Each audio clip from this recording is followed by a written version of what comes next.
everybody, this is Dr. Kyle with ICE Clinics. We are bringing you your next video in our new segment called Ask the Docs. So we talked about this last week doing our first video. We're going to dive into it again this week. And our question comes from Joy F. And she asks us, how do we get inflammation and infection in our bodies? What is the process? I would say this is a very complex,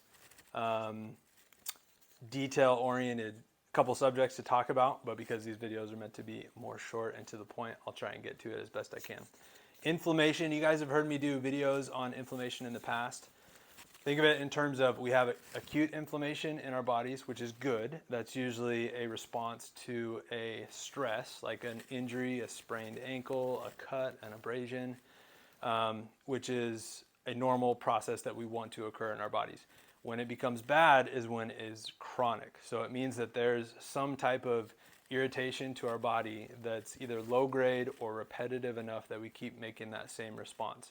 And that response is fed through diets that promote inflammation, lifestyles that promote inflammation, lack of exercise that promote inflammation, and you could even make the argument thoughts, ideas and emotions promote inflammation as well. So my main point with trying to combat inflammation in thinking in terms of if it's a bad idea or it's a bad thing, bad process, is trying to restore balance to your body. Because again, your body is only going to respond to the stimuluses accordingly.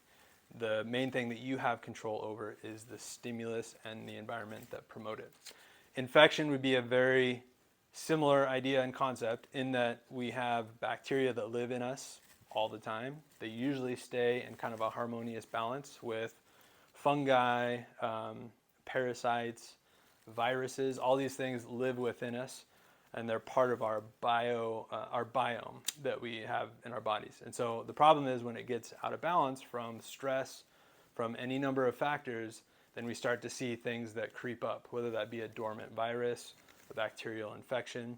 I think many people don't know that some of the more common infections you get, like sinuses, strep throat, a lot of those are actually bacteria that are very numerous already inside us, and they're opportunistic, meaning they've been given an opportunity to overgrow and become a problem. So much like with inflammation, my main encouragement is just trying to restore balance and keep that biome in kind of a healthy homeostasis, to make sure that you're not getting any of the issues that would come from some of the opportunities from those viruses, bacteria, parasites, those kind of things.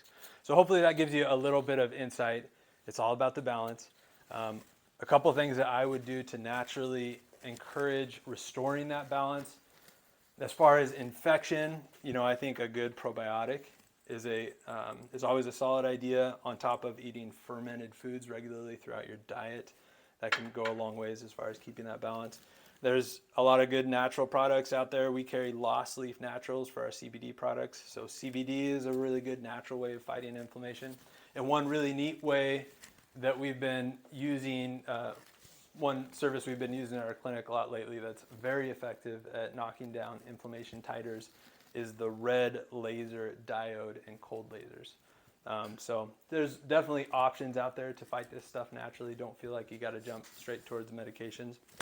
And if you have any further questions about any of the services we use in-house or some of the answers we're trying to give to these questions, don't hesitate to reach out to us. Again, my name is Dr. Kyle with ICE Clinics, and thanks for watching.